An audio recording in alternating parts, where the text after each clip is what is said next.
Hello and welcome to another Game Week podcast with me, Anthony, looking back at Game Week 26, forward to Game Week 27, and beyond a bit this week. We're looking at chips, especially Game Week 31 with the blank, because there's not a lot we can say for definite about further chips after that. But we are going to look at potential possibilities, but not too long. There's plenty of other podcasts doing that out there. The best ones are Planet FPL, um, The Wire, and Black Box, all very good at that kind of thing. I love all those podcasts. Watch them when I can. So, how did my team do? First of all, Arsenal. What was going on? We we, we look at those fixtures: Brentford away, Wolves away. You think, yeah, there's a clean sheet in there. There's at least one, possibly two.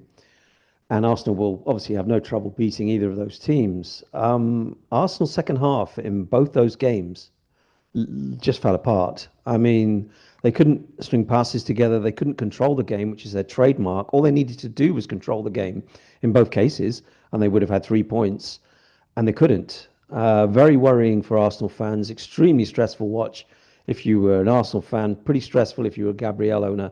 He did come. I mean, a triple captain Gabriel owner. He did come in with 7 points, which is okay for a triple captain. There have been worse in history than 7 points. But you'd have to say, if you ask anyone, would they play it again? Obviously, they wouldn't. Rice owner's got a boost here. He got DEFCONs in both games, got a bonus point added from the first game, came away with 14 points in the end, which is a very nice total. And if you own Semenyo or Joao Pedro, you really had a good game week. If you didn't own those players, it was a difficult game week. So, despite the fact that they're owned by a lot of players, their ownership's very high. A lot of players in the top 500k, top 1 million, don't actually own them because they've been going for other players like Bruno Fernandes, like Ekitike.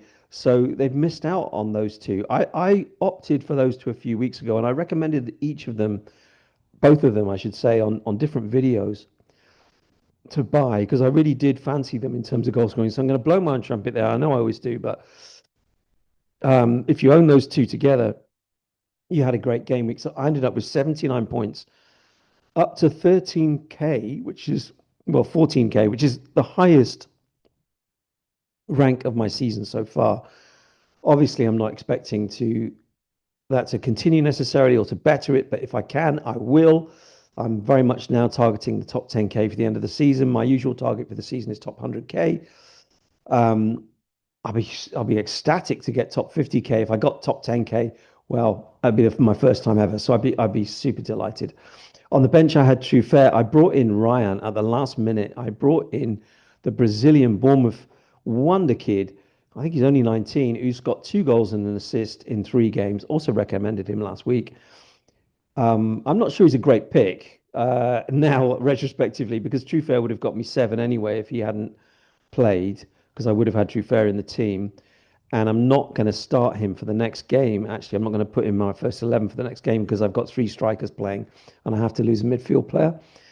So let's have a look at overpaid over the bar table. There was one outstanding before, a couple actually, but among the players we know very well, or I know very well, Piers did amazingly well here with 83 points. He did play as triple captain on Gabriel, so it's a little bit distorted by that. However, Virgil van Dijk, Semenyo, and Rice all getting hauls to take his total to 83, and his overall rank must have increased quite a lot here. It's gone up from 2 million to 1.4, which is quite difficult to do at this stage of the season.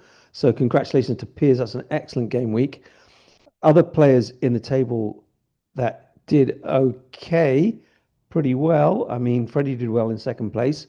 We have a new member of the overpaid over the bar table, Gonzalo Lorenzo, who actually left me a message on the video last week. And because he's in Portugal, I invited him into the league because I need more Portuguese players in the league. I'm based in Portugal. So welcome, Gonzalo. And let's have a look at his team, seeing as he's the new player. Um, Obviously, a very good team. He didn't triple captain Gabriel, so he's got an advantage there. He's got Gay in defence. That's nice. Rice. This is a good midfield, despite the fact it didn't do well this week. and obviously Haaland and Joao Pedro up front with Krupi as their third striker. Very decent team. Okay, so let's look at the fixtures for game week 27. The standout fixture in terms of pile-on is Chelsea-Burnley, but Chelsea's fixtures turn after this game week. They play Aston Villa and Arsenal away directly after this game week. So if you've not bought any, not got your Chelsea assets by now, it's a little bit risky buying them now because their fixtures after this game week are not so great. Other fixtures to look at, I would say Man City would probably make short shrift of Newcastle. However, Newcastle did win 6-1 away in, I think, is it Kazakhstan, Karabakh last night. So, I mean, they're not so off form, but I think with their injuries, I think Man City won't have a problem there. Other teams to look at: Crystal Palace home to Wolves, although Wolves did play very well against Arsenal second half, and actually Burnley played very well against Palace as well. So there are no whipping boys in the Premier League at the minute. We've got teams at the bottom still kicking, despite the fact they look down. So other teams to look at: Liverpool away at Forest, um, and Manchester United away at Everton. Aston Villa home to Leeds. I just want to make a mention of all the teams that are not blanking in 31 who have very good fixtures. So first of all, Liverpool have a really good fixture list and they're not blanking in 31. So if you want to bring in a player for 5 game weeks at least, because if you've played your wild card already, Liverpool assets are really valuable. If you haven't, you can mess with that later on in the season. But if you've played your wild card already, I know a couple of people in the league have, then Liverpool assets are a very good idea. The other ones, not so strong teams, but very good fixtures. Bournemouth, Brentford also have very, very good fixtures. So I would look at, from Liverpool, I would look at Ekitike, Wirtz, Van Dijk, and possibly Szoboszlai. And if you really want to go Mo Salah, you can go Mo Salah. Now, Haaland is doubtful for this weekend. If you have Haaland, I really don't think you should sell him for Salah or anyone else yet. Have a look at the word tomorrow from the press conferences. And remember, it's a late deadline or later than usual deadline on Saturday of 1 o'clock, no, 1:30 on Saturday. So there might be word. There was a couple of weeks ago word on Haaland being benched when they weren't kicking off at 12:30 and it was a 3 o'clock kickoff. So this is a similar situation where they're kicking off in the evening, but the deadline is at 1:30 p.m. There's a possible, we might possibly get information on Haaland, whether he's fit. So hang on till the deadline on Saturday before you make your decision about getting rid of Haaland if you want to get rid of him. Personally, I'm not. I'm not even if he's not playing on the weekend, I'm not getting rid of Haaland. I'm going to wait to see. I mean, unless they come up and say he's broken his leg, I'm not getting rid of him because I really do think he's got points in the bag over the next few weeks. However, if you're looking for a differential, if you're looking for a leg up and you fancy Salah, there's no reason why not to. There's one thing I want to say about Salah is that people have been talking about Ramadan, Twitter talk, the worst kind of talk. People have been talking about Ramadan and how this will impair Salah's performance. No, it won't. Okay, I just want to say that. No, it won't, because in the UK and in Liverpool especially, daylight hours during Ramadan are much shorter than they have been in the last 5 years. So Ramadan goes back every year in the calendar about a month. So each year, depending on whether you're going towards summer or winter in the UK, daylight hours get longer or shorter. And if there is a Ramadan in June, it's incredibly challenging for Muslims fasting during Ramadan because the daylight hours are so long.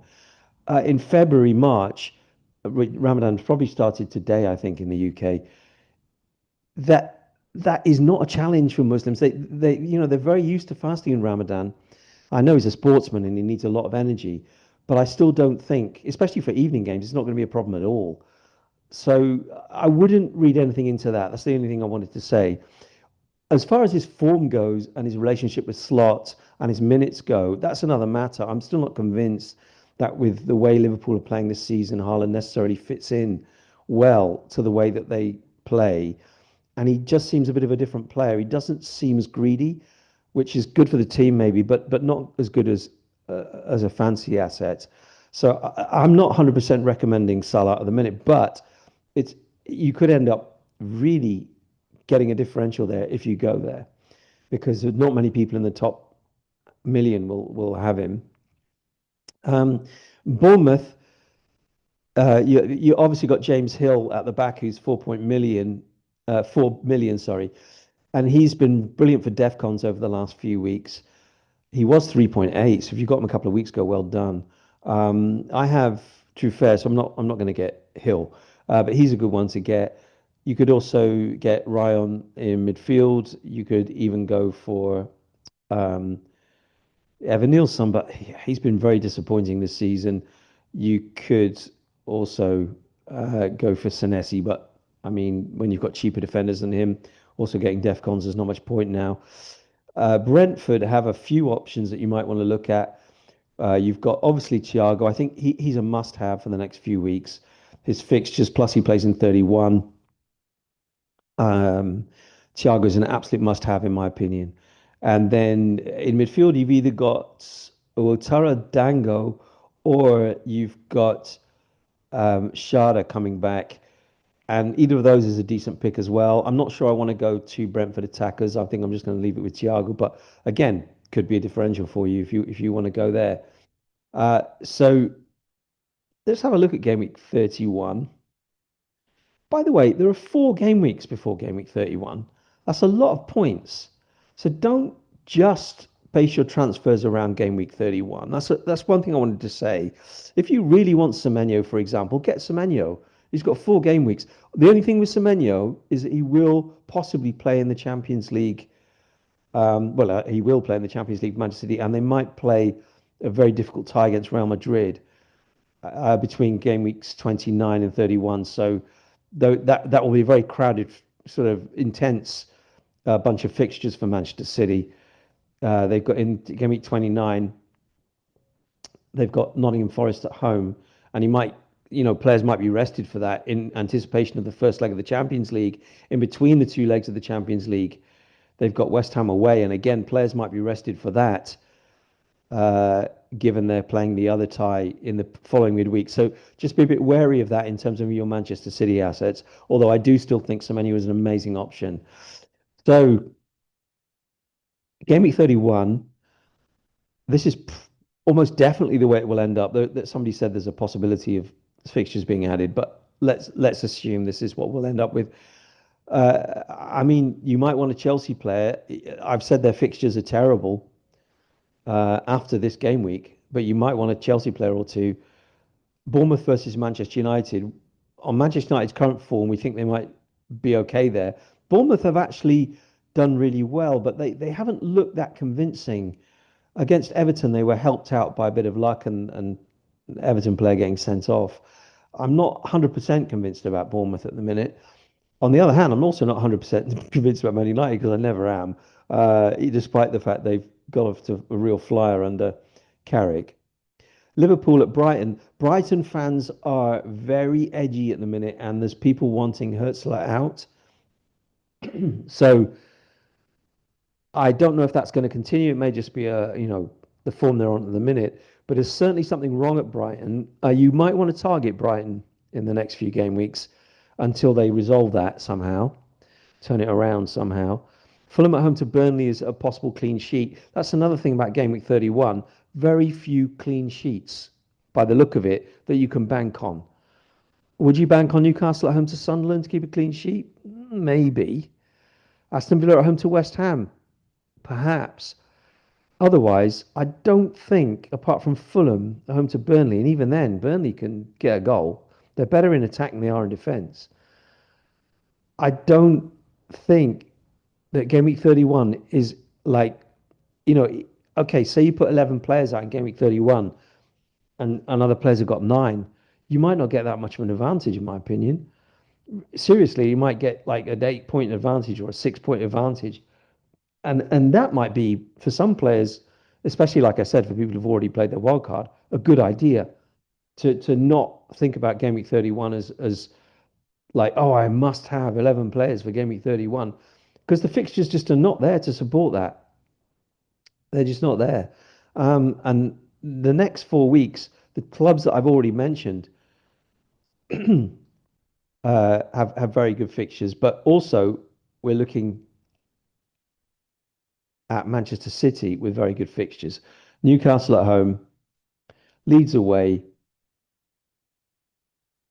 Nottingham Forest at home, and the last one is West Ham away. Now, I did mention they might have rests because of the Champions League, but honestly, I do think you should have two Manchester City players, whether it's a defender, whether it's Semenyo. But let's see if Haaland's fit. And if he isn't, then there might be somebody else you can have. So I just think people are saying, keeping away from Manchester City. I don't think so. I think you go with Manchester City at this point. Okay, my team for this game week is exactly like this. I'm not changing. I'm not changing. I'm not making any transfers. I promise you this week, unless I hear that Haaland is never going to play again this season, I'm not going to make any more transfers. I mean, I'm tempted by one, which is Timber to Virgil van Dijk. I'm tempted by that, but I just don't think it's reasonable. I think building up an extra transfer at this point is a good idea. So my only dilemma is benching. I'm leaving Ryan on the bench. I mean, I could leave Rice on the bench for Ryan. I just think Rice is just always playing and always involved.